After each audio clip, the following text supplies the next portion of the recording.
Numbers വിത്ത് രഞ്ജിത്തിലേക്ക് സ്വാഗതം. ഇത് നമ്മുടെ രണ്ടാമത്തെ എപ്പിസോഡാണ്. അപ്പോൾ ആദ്യത്തെ എപ്പിസോഡ് നിങ്ങളെല്ലാവരും കണ്ടു കാണും എന്ന് വിശ്വസിക്കുന്നു. അതിനെപ്പറ്റിയുള്ള അഭിപ്രായങ്ങളും നിങ്ങളുടെ ക്രിട്ടിക്കലായിട്ടുള്ള ഇവാലുവേഷനും ഇതിനെ എങ്ങനെ നന്നാക്കാനൊക്കും എന്നൊക്കെ ഉള്ളതിനെ പറ്റിയുള്ളൊരു അഭിപ്രായങ്ങളൊക്കെ പ്രതീക്ഷിക്കുന്നു. ഇതിൻ്റെ ഉദ്ദേശം തന്നെ സാധാരണക്കാർക്ക് ഇത് എങ്ങനെ മനസ്സിലാക്കാം, ഈ എക്കണോമിക് ഫിനാൻഷ്യൽ ന്യൂസുകളൊക്കെ മനസ്സിലാക്കാം എന്നുള്ളൊരു ഉദ്ദേശത്തോടു കൂടിയാണ് നമ്മൾ ഈ ഒരു സംരംഭം. അപ്പോൾ നിങ്ങളുടെ എല്ലാവരുടെയും സഹകരണം ഉണ്ടാകണം. ഇതിനെ ക്രിട്ടിക്കലായിട്ട് ഇവാലുവേറ്റ് ചെയ്യണം, നിങ്ങളുടെ അഭിപ്രായങ്ങൾ പറയണം. അതുപോലെ തന്നെ ഇതിനെ ഒരു ഫോളോ ചെയ്യുകയും ലൈക്ക് ചെയ്യുകയും ഷെയർ ചെയ്യുകയും മറ്റൊക്കെ ചെയ്യുന്നത് നമുക്കൊരു പ്രചോദനമായി കാണാം. അപ്പോൾ ഇന്നത്തെ നമ്മൾ കഴിഞ്ഞ പ്രാവശ്യം സ്വർണ്ണത്തെ പറ്റിയാണല്ലോ സംസാരിച്ചത്. അപ്പോൾ ഇപ്രാവശ്യം വെള്ളിയെ പറ്റിയാകാം അല്ലേ? അപ്പോൾ സ്വർണം ആണ് നമ്മുടെ ഒരു ബെഞ്ച് മാർക്കായിട്ട്, ഒരു ഇൻവെസ്റ്റ്മെൻറ്റായിട്ടൊക്കെ മറ്റും നോക്കിയിരുന്നത്. വെള്ളിയെ പറ്റി അങ്ങനെ അതൊരു പുവർ മാൻസ് ഗോൾഡ്, അല്ലെങ്കിൽ ചെകുത്താൻ്റെ ലോഹം, ഡെബിൾസ് മെറ്റൽ എന്നൊക്കെയാണ് പറഞ്ഞുകൊണ്ടിരിക്കുന്നത്. അപ്പോൾ ഈ എന്താണ് ചെകുത്താൻ്റെ ലോഹം, അതിൻ്റെ ഇന്നത്തെ ആ ഒരു രീതി എന്താണ്, ഇതാണ് നമ്മൾ ഇന്ന് നമ്മളൊരു ചെറിയ ഒരു അവലോകനം നടത്തുന്നത്. ഗോൾഡ് നമുക്ക് ഒരു വലിയ ഇൻവെസ്റ്റ്മെൻറ്റിൻ്റെ ഭാഗമാണ്, അല്ലെങ്കിൽ സേഫ്റ്റിയുടെ ഭാഗമാണെങ്കിൽ വെള്ളി, സിൽവർ അതങ്ങനെ മാത്രമല്ല. ഓഫ് കോഴ്സ് നമുക്ക് വെള്ളി നമ്മുടെ ഒരു ആഭരണങ്ങൾ ഉണ്ടാക്കാനും അത് വെള്ളി രൂപങ്ങളുണ്ടാക്കാനും ഒരുപക്ഷെ ആരാധനാ മൂർത്തികളുടെ ഒരു ഉപയോഗത്തിനായിട്ടും ഒക്കെ നമ്മൾ എടുക്കാറുണ്ട്. പക്ഷെ ഒരുപക്ഷെ ഗോൾഡിനേക്കാൾ ബെറ്ററായിട്ട് നിൽക്കുന്ന ഒരു റീസൺ എന്ന് പറയുന്നത് സിൽവറിൻ്റെ ഇൻഡസ്ട്രിയൽ യൂസാണ്. പലരും ഞാൻ ഗോൾഡ് യൂസ് ചെയ്യില്ല എന്ന് പറയുന്നവരുണ്ട്. അപ്പോൾ അവരുടെ ദേഹത്ത് ഒരു തിരി ഗോൾഡ് പോലും ഉണ്ടാവില്ല, ഞാൻ ഗോൾഡ് ഇടുന്നില്ല എന്നൊക്കെ പറയുന്നവരുണ്ടെങ്കിലും സിൽവറിനെ പറ്റി അങ്ങനെ പറയാനൊക്കില്ല. ഉപയോഗിക്കുന്ന വാച്ചാണെങ്കിലും മൊബൈൽ ഫോണാണെങ്കിലും ഇലക്ട്രോണിക്സ് ഉപകരണങ്ങളാണെങ്കിലും എന്തെങ്കിലും അതിലൊക്കെ ഒരു വെള്ളിയുടെ അംശം നമ്മുടെ എല്ലാവരുടെയും കയ്യിൽ ഉണ്ടാകും എന്നുള്ളതാണ് ഒരു മനസ്സിലാക്കേണ്ട ഒരു കാര്യം. അപ്പോൾ അത്ര ഇമ്പോർട്ടൻ്റ് ആണ്. നമുക്ക് ഒരു വിലയെപ്പറ്റിയാണല്ലോ പറഞ്ഞിരുന്നത്.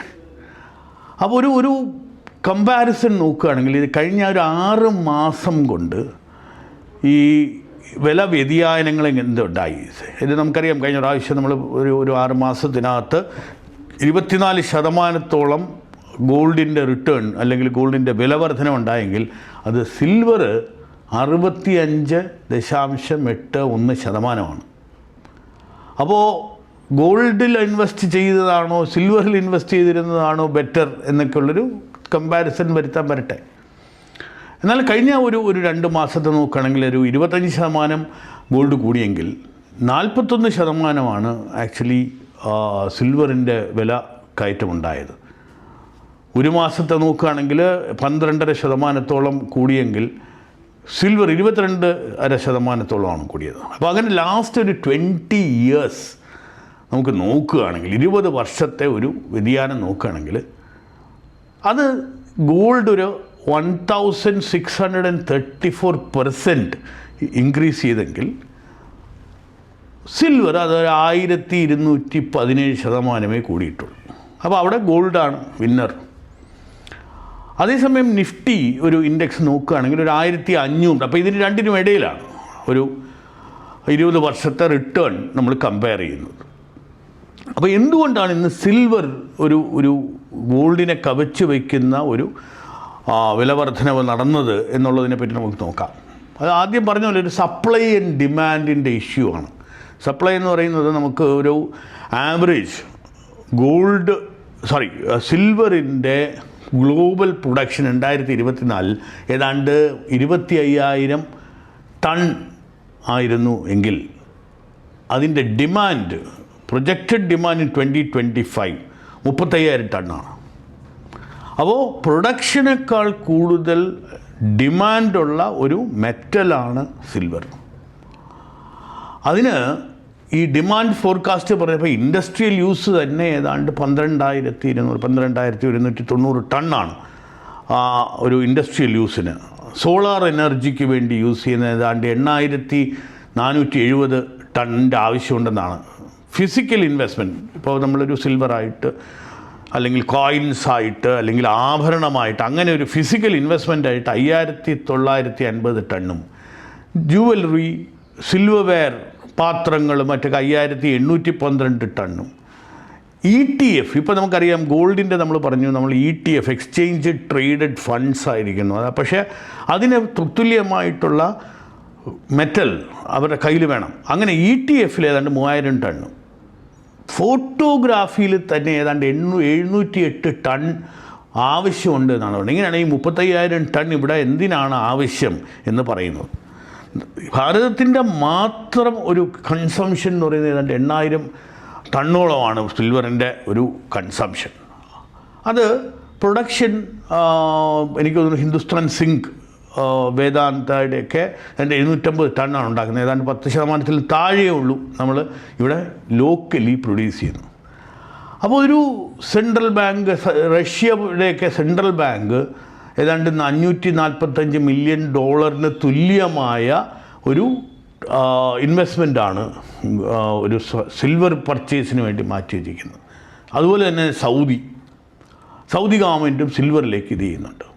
അപ്പം ഇൻഫ്ലോസ് ഇപ്പം ഇന്ത്യയിലും ഹെവി ഇൻഫ്ലോസ് വരുന്നുണ്ട്, പുതിയ ഈ പറയുന്ന ഒരു ETF. പക്ഷേ ഇപ്പോൾ ETF-ലെ ഇൻവെസ്റ്റ്മെൻറ്റ് സിൽവറിൽ നിർത്തി വച്ചിരിക്കുകയാണെന്നുള്ള കാര്യം കൂടെ മനസ്സിലാക്കണം. അപ്പോൾ എത്രമാത്രം ദൗർലഭ്യമുണ്ടാകുന്ന ഒരു മെറ്റലാണ് ഈ ഡെവിൾസ് മെറ്റൽ എന്ന് മനസ്സിലാക്കണം. ഈ ഡെവിൾസ് മെറ്റൽ എന്ന് പറയാൻ കാരണം ഇതിൻ്റെ ഒരു അൺപ്രഡിക്റ്റബിലിറ്റിയാണ്. അവിടെയാണ് നമ്മൾ സാധാരണക്കാർ ശ്രദ്ധിക്കേണ്ടത്. എന്തുകൊണ്ട് നമ്മൾ ഈ പറയുന്നു ഇത്രയും കുതിച്ചുയർന്നു, ഇത് ചെയ്തു, ഇങ്ങനെ ഒരുപാട് അല്ലെങ്കിൽ ദൗർലഭ്യമുണ്ട്. പക്ഷെ ഇതൊക്കെ പറഞ്ഞാലും ഈ പറയുന്ന ഒരു അൺപ്രഡിക്റ്റബിലിറ്റി ഉണ്ട്. ഇപ്പോൾ ഈ എക്കണോമിക് ഒബ്സർവേഴ്സും ഒക്കെ പറയുന്ന ഒരു ഹോക്കി സ്റ്റിക്ക് മോഡലിലാണ് ഇതിൻ്റെ ഒരു ഗ്രാഫ് വരച്ചാൽ കാണുന്നതെന്നാണ്. അപ്പോൾ അതായത് വളരെ ലോ ആയിട്ട് നിന്നിരുന്ന ആ ഒരു കർവ്, താഴോട്ട് വന്നിരുന്ന കർവ്, വിലകൾ വാസ്തവം പറഞ്ഞാൽ എനിക്ക് തോന്നുന്നു 2000s കുറഞ്ഞുകൊണ്ടിരിക്കുന്ന ഒരു കർവ് പെട്ടെന്ന് തന്നെ മുകളിലോട്ട് കയറി. അതായത് ഇന്നത്തെ പ്രൈസ് വളരെ ഹൈ ആയി മാറി എന്നുള്ളതാണ് നമുക്ക് മനസ്സിലാക്കാൻ ഒക്കുന്നത്.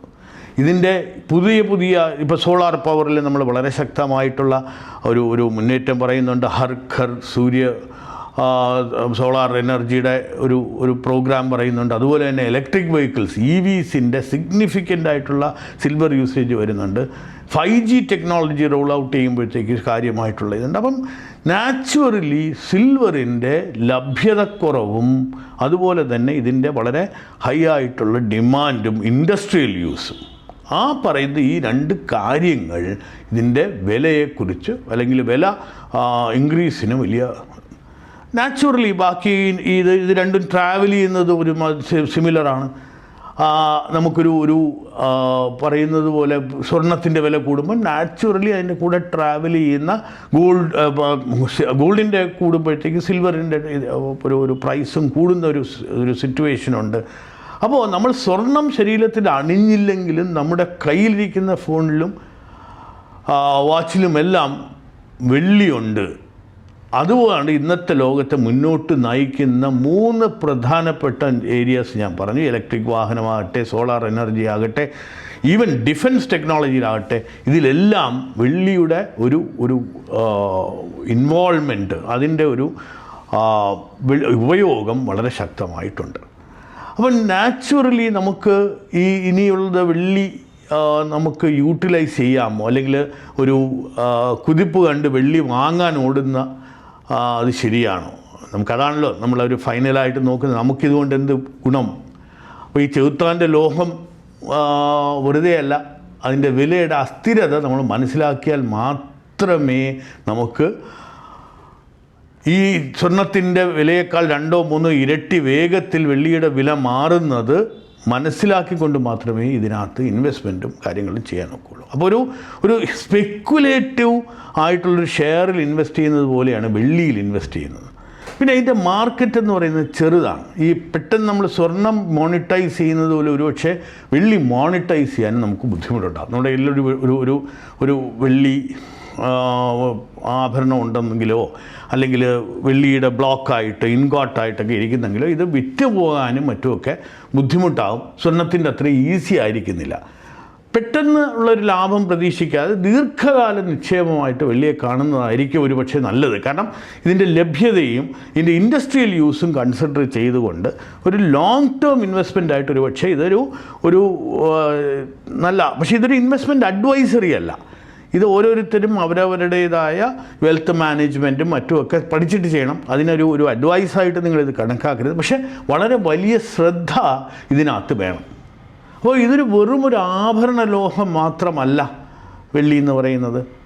വ്യവസായ വിപ്ലവത്തിൻ്റെയും ഹരിത ഊർജത്തിൻ്റെയും ഭാവി നിർണ്ണയിക്കുന്ന ഒരു ഘടകമായിട്ട് തന്നെയാണ് ഈ വെള്ളി എന്ന് പറയുന്ന മെറ്റലിനെ നമ്മൾ കാണേണ്ടത്. അപ്പോൾ വിലയിലെ ചാഞ്ചാട്ടങ്ങളുണ്ടെങ്കിലും വെള്ളിയുടെ ഒരു ദീർഘകാല സാധ്യത എന്ന് പറയുന്നത് എക്സ്ട്രീംലി ഹൈ ആണ്, വലുതാണ്. അപ്പോൾ അടുത്ത തവണ നിങ്ങൾ ഈ വെള്ളി ആഭരണം കാണുമ്പോൾ അത് വെറുമൊരു ലോഹമല്ല, ഈ സ്വർണ്ണത്തോളം തന്നെ ലോകത്തെ ചലിപ്പിക്കാൻ ശക്തിയുള്ള ഒരു മെറ്റൽ തന്നെയാണ് എന്ന് നിങ്ങൾ മനസ്സിലാക്കണം.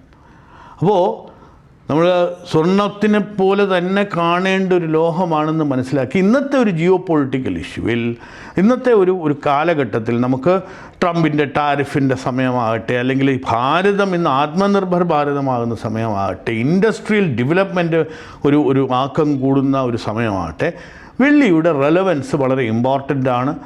അതിൻ്റെ ലഭ്യത കുറവാണ്. ഒരു മൈൻ ചെയ്തെടുക്കുന്നതല്ല, മൈനിങ് കൂട്ടിയെടുക്കുന്നതല്ല. സിങ്കും കോപ്പറും ഒക്കെ മൈൻ ചെയ്യുമ്പോൾ അതിൻ്റെ കൂടെ ബൈ പ്രോഡക്റ്റായിട്ട് വരുന്ന ഒരു ലോഹമാണ് വെള്ളി. അപ്പോൾ അങ്ങനെ വരുന്ന കാര്യത്തിൽ നമുക്ക് ഒരു ലോങ് ടേം ഇൻവെസ്റ്റ്മെൻ്റ് ആയിട്ടും അല്ലെങ്കിൽ ഒരു ജനറൽ അവെയർനെസ് ആയിട്ടും ഒക്കെ വെള്ളിയെ കാണാവുന്നതാണ്. Thank you.